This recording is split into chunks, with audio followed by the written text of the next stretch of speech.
নমস্কার বন্ধুরা, রোজকার মতন আমি আবারও চলে এলাম একটা ছোট্ট ব্লগ নিয়ে। আমি হচ্ছি চৈতালি, তোমাদের বন্ধু চৈতালি। তা আজকে হচ্ছে সানডে, আমার অফ ডে। এখানে মার্কেটও বসে সানডেতে। তা আমি একটু মার্কেট গেছিলাম। তা এখন মার্কেট থেকে জাস্ট এসেছি, এসে ভাবলাম তোমাদের সঙ্গে একটু শেয়ার করি আজকে মার্কেটে কী কী কিনলাম, বাজার করলাম।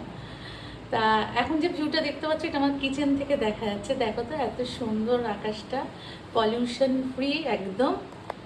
আমাদের কলকাতা বন্ধুদের উদ্দেশ্যে বলছি, দেখো কলকাতায় এরকম আকাশ দেখা যায় বন্ধুরা, একদম পলিউশন ফ্রি। তাহলে চলো দেখে নেওয়া যাক আজকে কি কি বাজার থেকে আমি এনেছি। তো বন্ধুরা চলো দেখে নিই কী কী এনেছি। এইটা তো তোমরা সবাই চেনো, এটা আমার চা বা কফির জন্য লাগে। দুধটা এনেছি, কিছু ডিম এনেছি, এমনি নর্মাল পোলট্রির ডিম। এখানে এইগুলো ননভেজ আইটেম আছে, সেটাও শেয়ার করবো তোমাদের সাথে।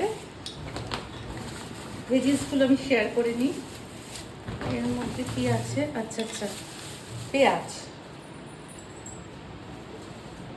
আমি এত পরিমাণে ননভেজ খাই যে আমার পেঁয়াজের খরচা প্রচুর।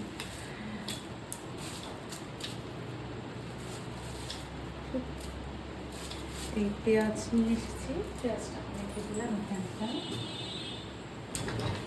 এখানে কিন্তু এই পাতাটা ধনিয়া পাতা, এই পাতাটা খুব কম পাওয়া যায়। এই দেশি ধনিয়া পাতা, এখানকার ধনিয়া পাতাটা একটু অন্যরকম হয় এবং একটু দাম হয়, সচরাচর পাওয়া যায় না। ধনিয়া পাতা একটু দাম হয়, একটুখানি কিনেছি তার জন্য। আর একটা ফুলকপি, বেশি বড় না, ছোট্ট কিন্তু টাইট আছে ফুলকপিটা। মজার ব্যাপার কি জানো, আমি জানি না আর কোথায় এরকম হয়। আমি তো নাগাল্যান্ডে আছি এখন, তোমরা কম বেশি সবাই জানো। তা এখানে ফুলকপির চাষ কিন্তু প্রচুর, ফুলকপি বাঁধাকপি এগুলো চাষ প্রচুর, কিন্তু কেজি দরে বিক্রি হয়। বাঁধাকপিটা আমাদের কলকাতায় কেজি দরেই পাওয়া যায়, কিন্তু ফুলকপি পিস। কিন্তু এখানে ফুলকপিটাও কেজি দরে কিনতে হয় এবং একটু কস্টলি, যেমন 140 টাকা করে এই ফুলকপির কেজি। এবার এইটার যেটা ওয়েট হবে, আর এইটার ওয়েট হয়েছে, এই ডানটি সমেত ওয়েট হয়েছে 750। একটুখানি কস্টলি আছে এখানটায়।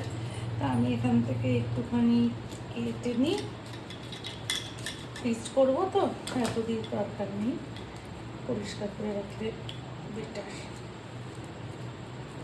এবং আমি এই ফুলকপিটা খুব ভালো খাই, বাঁধাকপি খুব রেয়ার, একটু মাছের মাথা টাথা থাকলে ইচ্ছা হলো, ওটা মুডের উপর। ফুলকপিটা আমি খুব ভালো খাই, যে কোনো কিছু হোক, ফ্রাই হোক।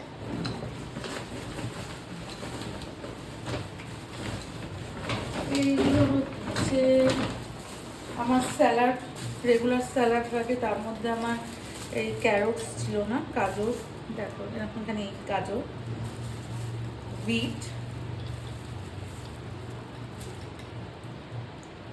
আর এই ক্যাপসিকাম। আর এখন সবে মটরশুঁটি উঠেছে, 200 টাকা কেজি এখানে মটরশুঁটি। জানি না কলকাতা এখন কত টাকা, সবে সবে তো উঠছে, এখন একটু তো দাম হবে। এই কিনেছি। আর কি আছে, আমার ফেভারিট ব্রিঞ্জেল, মানে বেগুন। প্রচুর বেগুন ফ্রাই খাই, বেগুন ভাজা। আর এখানে সাধারণত এরকম গোল বেগুন কম পাওয়া যায়, বেশিটাই একটু সরু বেগুন পাওয়া যায়, আমি সেগুলো আনি না, এটা দেখলে নিয়ে আসি। তা চলো বন্ধুরা, আজকে আমার সবজি বাজার এইগুলোই হলো, তোমাদের সঙ্গে শেয়ার করলাম। এইগুলো পরিষ্কার করে আগে রেখে দিই, ফ্রিজ করি, তারপর তোমাদের সঙ্গে আমি শেয়ার করব ননভেজ আইটেম আমি কি এনেছি। তো বন্ধুরা, ভেজিসগুলো আমি গুছিয়ে নিয়েছি, এবার নন ভেজ আইটেমগুলো বের করি। আমার ফেভারিট, দেখো তো তোমরা চিনতে পারো কি না।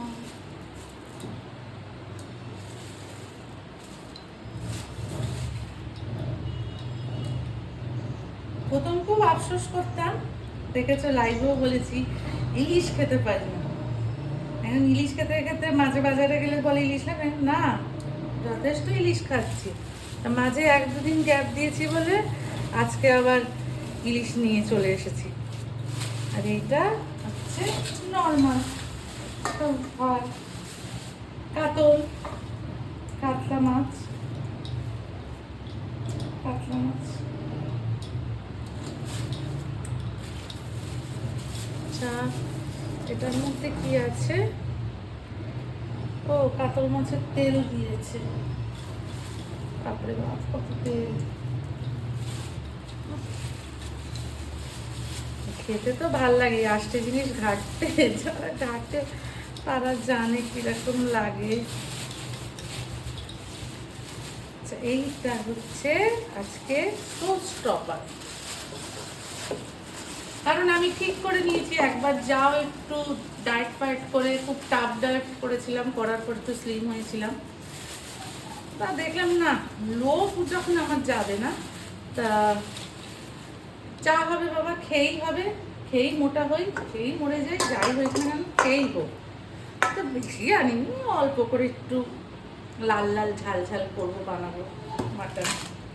তা এই হচ্ছে আজকে আমার ননভেজ বাজার। কাতলা মাছ, ইলিশ মাছ।